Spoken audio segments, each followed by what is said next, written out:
What's up everyone, it's Evan at Fit First, back with another shoe review.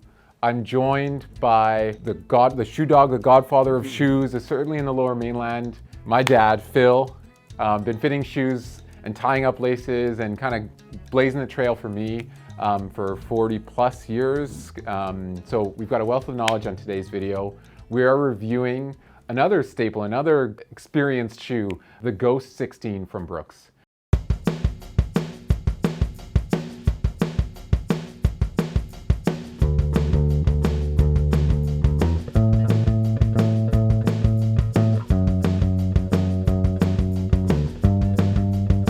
When I think of Brooks as a running shoe brand, first Ghost.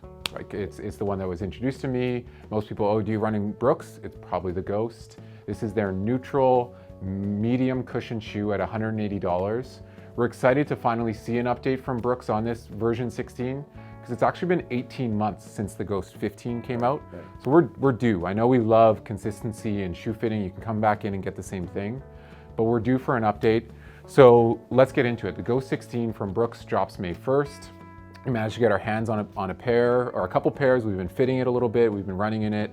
What are your thoughts? What are you excited about? And what do you see what Brooks is doing here? Well, like anything, when you've got an iconic model like this, you really don't want much of a change. I think from the standpoint of being shoe fitters, we want nothing to change sometimes, but I mean, yeah, things need to evolve and things need to update and upgrade. So in this particular one, I think they looked at a few things. They always look at the midsole, where the cushioning properties and the energy return and all those things that we get a lot of press.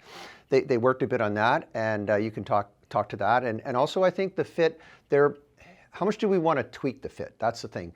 We want it to always be a little bit better, but those people who buy the model year to year, we don't really want it to change. So how do you serve both those masters? Yeah, and I think you told me a long time ago, there's really, when a shoe gets updated, it's either revolutionary, they've blown it up, it's a whole different thing, it's called the same, but it's not the same.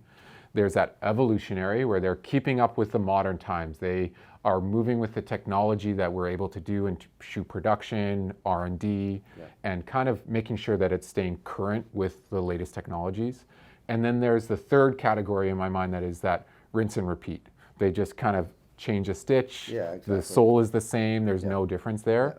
This, I think for me, it's kind of obvious, this lives in that middle, it's evolutionary. They're keeping up with the times, and they're bringing modern technology to a shoe. They're not blowing it up, but they're also not just saying, here's the same thing in a different colorway.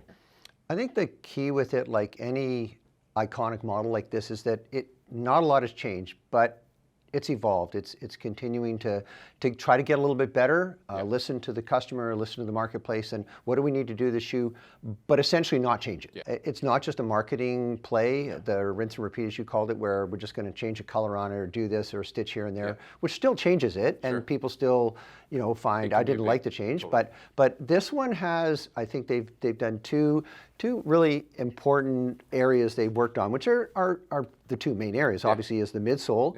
There's a lot going on in the marketplace in midsoles. Obviously, it's a big conversation piece, whether putting plates in or using these supercritical foams. And you'll talk a bit about what that midsole material is. And then they made a bit of a tweak to the fit, which is always a dangerous thing, but by changing the width of the forefoot plate by a millimeter and a half, it doesn't sound like a lot, but it can have its effect. It just depends on how much is just a flange in this and how much this has changed in terms of the inner workings of the upper and what the fit around the foot is. And we'll determine that as we fit more on the people. Yeah, we want to get 1,000 shoe fits under this before we make any big statements, but a little roomier toe box with that. Let's get back to the foam. So that modernization, Ghost 16 was using DNA Loft version 2. I'm gonna try not to get lost in the weeds in any of these videos about marketing and stuff and DNA Loft V2 and 3 and look at this, all these buzzwords sort of thing. But the big change from V2 to V3 of the DNA Loft midsole is that this is nitrogen infused. This is now the midsole that they were using on their premium cushion shoes. It's coming into their $180 go-to shoe, which we're really excited about. We'll see a little bit more kind of bounciness spring, a little bit more durability, and a nice reduction in weight, which is all welcomed and all kind of the stuff that we hear all the time when a new shoe comes out, but this is a noticeable change from that old midsole into this new modernized midsole. Right, and is that new DNA Loft 3 going to be that much more durable? What's the ride going to be like? And we talk about the ride of the shoe. Is it bouncier? Is it more dense? Is it firmer? Is it synonyms? Yeah. Is it squishy? Is it whatever? It is what it is to you as an individual wearing the shoe, and you'll all describe it differently. But I think overall, when you move to the higher tech foam, the one that bleeds down from your higher end shoe, you generally get a better experience, and you might get a little more energy return or resilience for a longer period of time. They're still 800K, they're still going to bottom out, lose the air in the tires, it's going to drop down. But I think hopefully the experience getting to 800K is going to be a little bit better. That's a good way of putting it, because it is thicker and bouncier and all these things. Does that mean it's lasting longer? No, not necessarily majorly longer, but the experience should be better for longer. I think so, yeah. Brooks might not love hearing us I like say to that, think but that's what happens. It's there. But Yeah, totally. Yeah. Re-engineer mesh upper, which is great. This is a carbon neutral shoe, which maybe means they've just bought carbon credits against it, but we'll take it. Ghost 15 to 16, conversation about stack height, all of these things. Where I want to kind of guide this conversation now is more about where the Ghost lives on the shoe wall next to big, thick, chunky shoes, all of those things. You'd think all of it, Brooks' competitors, when the new version's coming out in the last 2 or 3 seasons, it's thicker. It's lower drop and it's thicker. We kind of call it the Hoka effect. Which is a completely different shoe. Like they did, and I think where you're leading on this is the Ghost 16, 15, 14, they are evolutions of the shoe. They're evolving the midsole, they're evolving the shape of it to try to just tweak it and make it, but be the same essentially. When you're going to make a revolutionary change, you're going to make a max version of it. You make what do? I'm going to make the Ghost Max. What a brilliant thing to do.